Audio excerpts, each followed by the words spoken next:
پاکستان میں آئے دن کئی بے شمار عورتوں کے خلاف تشدد اور ہراست کے کیس دیکھنے کو ملتے ہیں، جہاں کچھ لوگ ان کیسز پر آواز اٹھاتے ہیں اور کچھ چپ چاپ برداشت کرتے ہیں، جہاں فرزانہ پروین جیسی عورتوں کو عزت کے نام پر قتل کر دیا جاتا ہے۔ ایسا ہی ایک کیس ہے جو پاکستانی ہسٹری میں بہت فیمس ہوا تھا، دی کیس آف نور مقدم۔ السلام علیکم دوستوں and welcome back to stories by Muqaddas Ramzan. اس کہانی کے اندر ویسے تو کئی کردار ہیں، مگر موسٹ امپورٹنٹ نور مقدم اور ظاہر جعفر ہیں۔ چلیے پہلے جانتے ہیں کہ یہ ظاہر جعفر کون ہے۔ ظاہر جعفر ایک 30 سالہ US پاکستانی سٹیزن ہے جو ایک بہت ہی رچ اور ویلتھی فیملی سے تعلق رکھتا ہے، اور نور مقدم ایک 27 سالہ خاتون تھی۔ نور مقدم کے والد شوکت مقدم ڈپلومیٹ تھے جو پاکستان کے امبیسڈر سرو کر چکے تھے ساؤتھ کوریا اور قزاقستان جیسے ملکوں کے لیے۔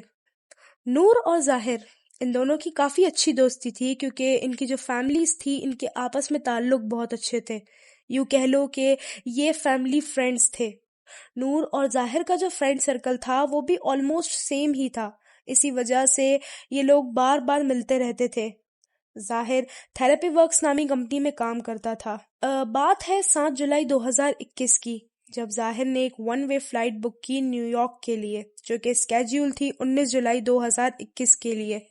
18 جولائی کو ظاہر نے ایک ٹیکسی بک کری جو 19 جولائی کو ظاہر کو ایئرپورٹ چھوڑنے جانے والی تھی۔ اب سیم ڈے رات کو 9:05 پر نور اپنے گھر پر تھی جو اسلام آباد نیول میں ہے۔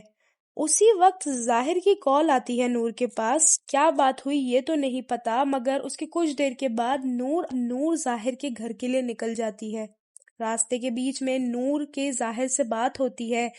ظاہر کو صرف 2 ٹیکسٹ کرتی ہے۔ پہلے ٹیکسٹ میں وہ ظاہر کے ساتھ اپنی لوکیشن شیئر کرتی ہے، اور دوسرے ٹیکسٹ میں وہ کہتی ہے کہ وہ عباس پلازا کی طرف ہے، اور تقریباً 10 بجے نور ظاہر کے گھر کے باہر پہنچ جاتی ہے، جو کہ F7 اسلام آباد میں ہے۔ اس 9:05 سے 10 بجے تک کے بیچ کے وقت میں ظاہر اپنے ٹریول ایجنٹ سے کئی دفعہ رابطہ کرتا ہے۔ ظاہر اپنے ٹریول ایجنٹ سے کہتا ہے کہ اگر وہ اپنی فلائٹ کینسل کر دے تو کیا اسے ریفنڈ ملے گا۔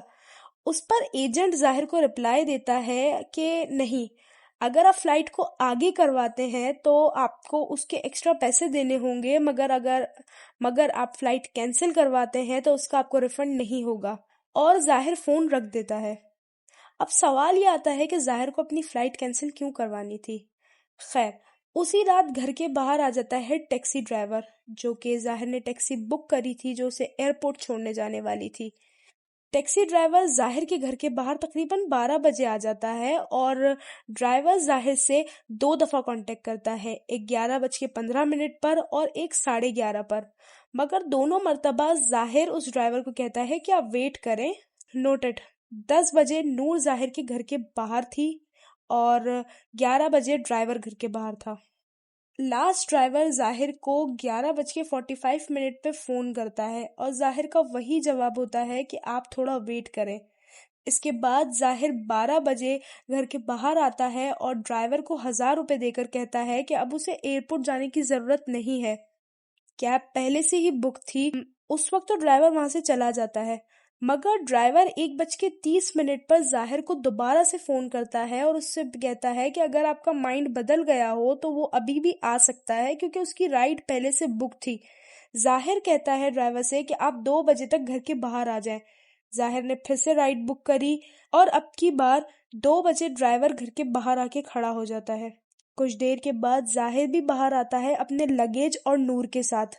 وہ دونوں ایئرپورٹ کی طرف روانہ ہوتے ہیں، لیکن 15 منٹ کے بعد ظاہر ڈرائیور سے کہتا ہے کہ آپ گاڑی واپس موڑ لیں، کیونکہ کافی دیر ہو چکی ہے، اب ان کی فلائٹ تو جا چکی ہوگی۔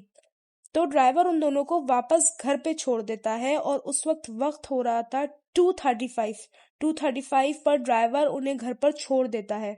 ڈرائیور کا یہ کہنا تھا کہ سارے راستے میں نور چپ رہی، مگر ظاہر باتیں کر رہا تھا۔ وہ رات نکل گئی۔ دوسرے دن صبح 10:30 بجے ظاہر نے اپنے ایجنٹ کو دوبارہ کال کری، مگر ایجنٹ کال ریسیو نہیں کرتا۔ اب نور کو اپنے گھر سے نکلے ہوئے 17 گھنٹے کا وقت ہو چکا تھا۔ نور کے پیرنٹس اسے میسیجز اور کال کر رہے تھے۔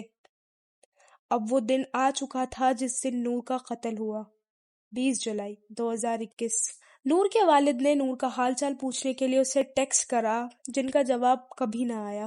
پھر نور کی ماں نے اسے رات میں میسج کیا، مگر اس میسج کا بھی جواب نہیں آیا۔ اگلے دن صبح نور نے اپنی ماں کو 10:40 پر جیسے تیسے میسج کیا، اور اس میسج یا نور اور ظاہر کے بیچ میں جو بھی کنورزیشن ہوئی تھی وہ اب تک کسی کو نہیں پتا۔ اب سیم ڈے صبح 11 بجے نور کی والدہ ظاہر کو فون کرتی ہیں اور نور کا پوچھتی ہیں، تو ظاہر رپلائی دیتا ہے کہ نور یہاں پر نہیں ہے۔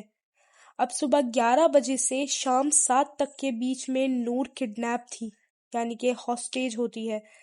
انفارچونیٹلی نور کے والدین کو تو پتہ ہی نہیں تھا کہ ظاہر جعفر، جو ان کی بیٹی کا سب سے اچھا دوست ہے، اس نے ان کی بیٹی کو ایک ہاسٹیج بنا کے رکھا ہوا ہے۔ اب صبح 11 سے شام 7 تک نور ایک ہاسٹیج ہوتی ہے۔ دوپہر میں 1:30 پر ظاہر اپنے والد سے بات کرتا ہے اور اس کی نیکسٹ کال 1 گھنٹے کے بعد آتی ہے۔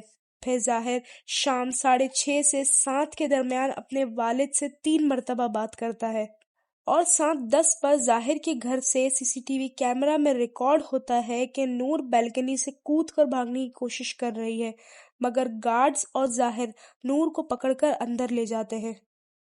پولیس کا یہ کہنا ہے کہ یہی وہ وقت تھا جب نور کو مار دیا گیا۔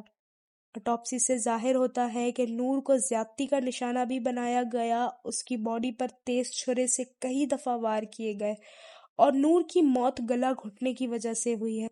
ظاہر جیسا درندہ صرف یہیں پر ہی نہیں رکا، اس نے نور کا جو سر ہے اسے دھڑ سے بھی جدا کر دیا تھا۔ شام 7:30 پر ظاہر نے اپنے والد کے دوست سے رابطہ کیا اور انہیں کہا کہ اسے مدد کی ضرورت ہے، اس کے گھر چور گھس آئے ہیں۔ جب پولیس وہاں جاتی ہے تو ظاہر کو رسی سے بندھا ہوا دیکھتی ہے۔ پولیس ظاہر کو اسی وقت گرفتار کر لیتی ہے اور ظاہر کو سیکشن 302 کے تحت گرفتار کر لیا جاتا ہے۔ اس کے بعد ظاہر کے سرونٹس، پیرنٹس اور اس کے سارے امپلائیز کو بھی گرفتار کر لیا جاتا ہے۔ ظاہر جعفر اور اس کی فیملی پر ایگزٹ کنٹرول لگا دیا جاتا ہے کہ تاکہ وہ یہاں سے بھاگ نہ سکیں۔ جب پولیس نے ظاہر کو پریشرائز کیا تو ظاہر اپنے کنفیشن میں یہ کہتا ہے کہ یہ جو مرڈر تھا یہ پہلے سے ہی طے شدہ مرڈر تھا۔ ظاہر ایکچوئل میں نور کو پرپوز کرنے والا تھا۔ اگر نور پرپوزل کے لیے ہاں کر دیتی تو ظاہر اسے کچھ نہیں کہتا، اور اگر نور پرپوزل ریجیکٹ کر دیتی تو ظاہر اسے مار دیتا۔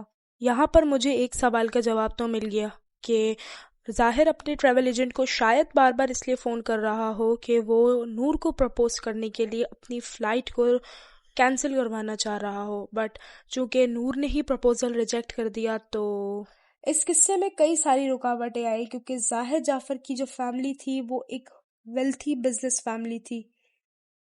فائنلی آخرکار 24 جنوری 2022 کو جج عطاء الرحمانی نے ظاہر کو 25 سالہ قید اور پھانسی کی سزا سنائی۔ ظاہر کے گارڈز اور مالی کو 10 سال کی سزا سنائی۔ ظاہر کے پیرنٹس، کک اور امپلائیز کے اوپر سے سارے چارجز ہٹا دیے گئے کیونکہ کورٹ کے پاس ان کے خلاف کوئی سخت ثبوت نہیں تھا۔ واشنگٹن پوسٹ کے اکارڈنگ یہ جو پاکستان کے اندر عورتوں پر تشدد کیا جاتا ہے، اس کے اوپر ایک قانون بننا چاہیے اور اس کے اوپر سیریس ایکشن لینے کی سخت ضرورت ہے۔ پرائم منسٹر عمران خان نے بھی پولیس کو آرڈر دیا کہ اس کیس میں کوئی بھی کنسیشن کی گنجائش نہیں ہے۔ پاکستانی سیلیبریٹیز اور آل اوور دا ورلڈ میں جسٹس فار نور مقدم کی کیمپین دیکھنے کو ملی۔ ہمارے اس معاشرے میں ظاہر جعفر جیسے کئی لوگ ہیں۔ ہمیں یہ چاہیے کہ ہم کسی کے اوپر اتنا اندھا دھند بھروسہ نہ کریں اور اپنی پروٹیکشن خود کریں۔ اگر آپ کو یہ ویڈیو ذرا سی بھی پسند آئی ہے تو مجھے کمنٹ سیکشن میں ضرور بتائیے گا، اور اگر آپ ایسی ہی مزیدار ویڈیوز دیکھنا چاہتے ہیں تو آپ نیچے دیے ہوئے سبسکرائب بٹن کو ریڈ سے گرے بھی کر سکتے ہیں۔ Thank you so much for watching guys. اللہ حافظ۔